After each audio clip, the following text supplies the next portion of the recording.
Just a few little pointers on the mind. Here's number one, it needs to be nourished. Needs to be fed. There's an Old Testament phrase that says, humans cannot live just on bread alone or food alone. Dogs can, a crocodile can, a spider can, humans cannot exist just on food. Here's what it says. Humans also need words. Words nourish the mind. Words give life. Words create insight, because there's more than one way to see. If we see with our eyes, we call that sight, but there's another way to see called insight. That's why we come, gather for a couple of days, attend the classes, go to the training, read the books, do all the stuff, is to develop more insight. Letting our mind be nourished to think, ponder, and wonder, and conceive ideas, projects, purpose. Give structure to something for the future, whether it's better health or better career, better future. Next, the mind needs to be exercised. And we talked a bit about that earlier. Exercised by debate. Exercised by reading both sides of the debate, both sides of the question. Major life issues. Major political issues. Don't leave yourself out of the great debate. One, the mind needs to be nourished by ideas. Second, it needs to be refined and stimulated and exercised by debate. We need both sides of the human drama represented. The reason why the Bible is such a classic book in studying all kinds of stories is because the Bible is full of stories on both sides, the evil side and the good side. The Bible said, Old Testament said, this king came to power and he was a good king and he ruled for 18 years. And then it says the next king came to power and he was a bad king and he put up idols. He became the bad king. So it reads good king, bad king, showing both sides of the human spectrum and drama. Some stories that we read in the Bible of people to admire, others are people to despise. In your library, you need a book on Gandhi and you need a book on Hitler. One book to show you how noble someone's aspirations can be, and the other book to show you how despicable and how evil someone's goals can be. Both sides we study, good and evil, one we love and one we hate. We study illness, we study health. Someone says, well, you can't study the negative things. You have to study the negative things. You have to give voice to and mind to and time to both sides of the issue so that you can strengthen your side of the argument. In raising our kids, we have to pose both sides. What's the danger side and the safe side?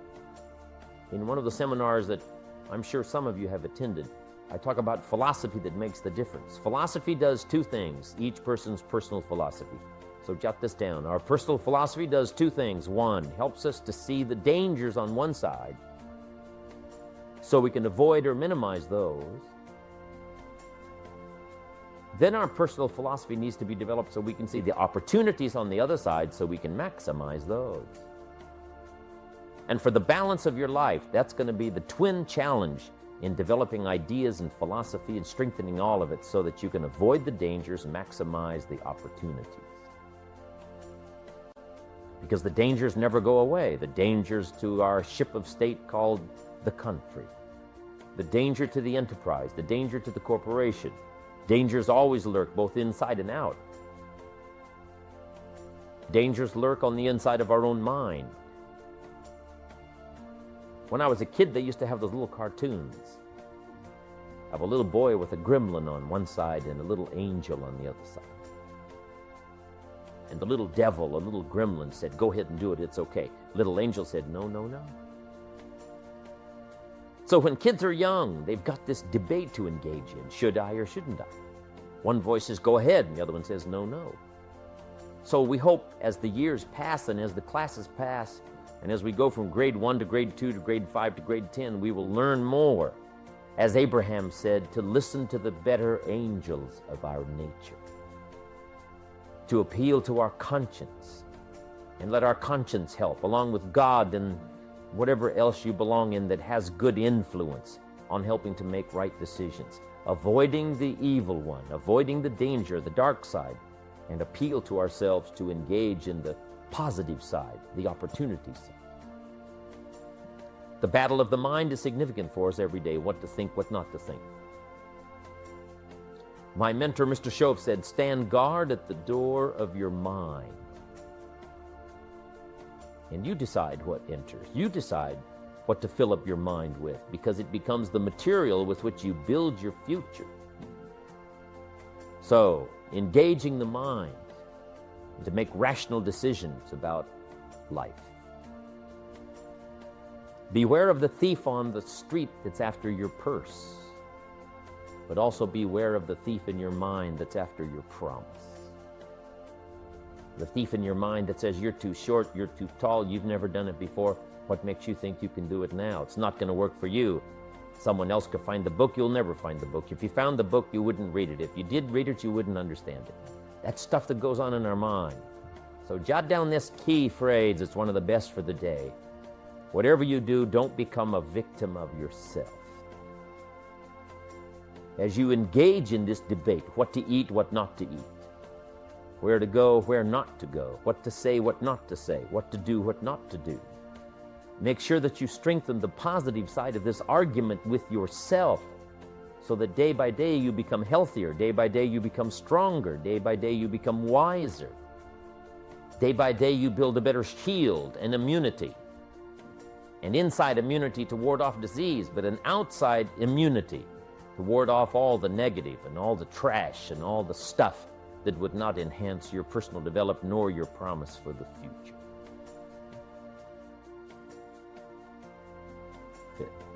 So be careful.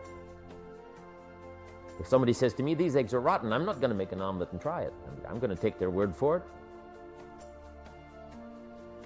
So feed the mind, exercise the mind, and build your library.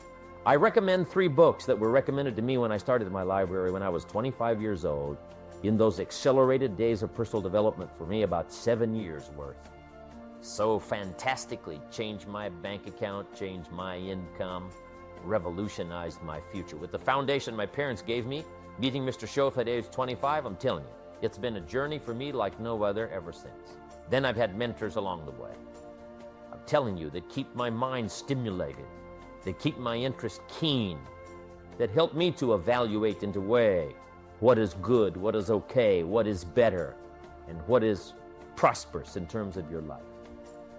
Mentors.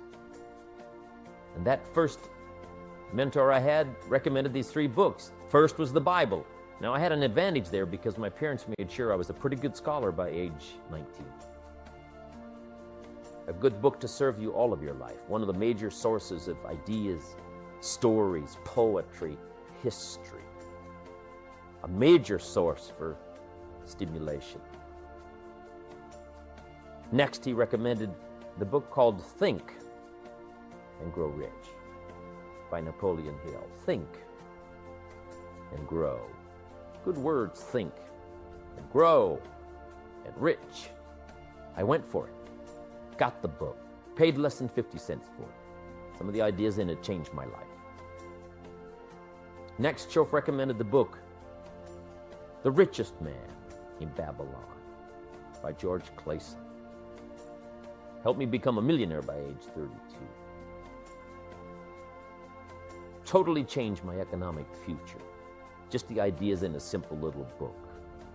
Amazing. Then he recommended something for me to listen to by Earl Nightingale called The Greatest Secret. That was my listening library to begin with. The Greatest Secret by Earl Nightingale. So your listening library and your visual library. Next now is your reading library. And we won't go through a whole list of the best books, but here's a good book to get if you want a good list of the best books. It's called How to Read a Book. Simple. How to Read a Book by Adler, chief editor of the Encyclopedia Britannica, Mortimer Adler. He wrote a book called 6 Great Ideas that's excellent.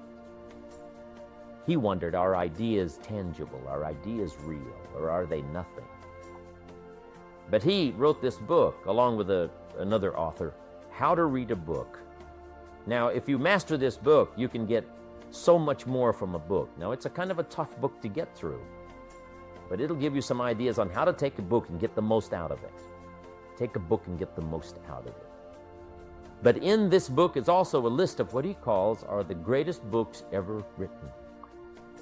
And I've used that book, that list, as a centerpiece for my library. It's got the classics, which I missed. I only went to 1 year of college, so I missed a whole bunch of stuff. I started making up for that by collecting these best books ever written. Interestingly enough, on that list is Old and New Testament. On every scholar's list, East or West. You just can't miss those as major sources. In addition to that, there's a book called Lessons of History, written by Durant. And I offer it because it's one of the classic writings of all time. You may not agree with his premise, but you certainly have to agree that it's one of the best well-written books ever. He and his wife wrote about 11 volumes on civilization. Take a speed reading course, you can get through those. But this little book, Lessons of History, is sort of a summary of their ideas on history. It's a classic. Then a classic I think most everybody's got, it's called As a Man Thinketh by James Allen, where each sentence is a seminar. And you may not agree with his premise either in certain instances. But you don't want to read just what you agree with. And not just to read the positive. Make this note, you cannot live on mental candy. Just like you can't feed your children ice cream all the time and hope that they will be healthy. So you cannot live on mental candy. Someone says, well, I just read the positive stuff. That's not enough.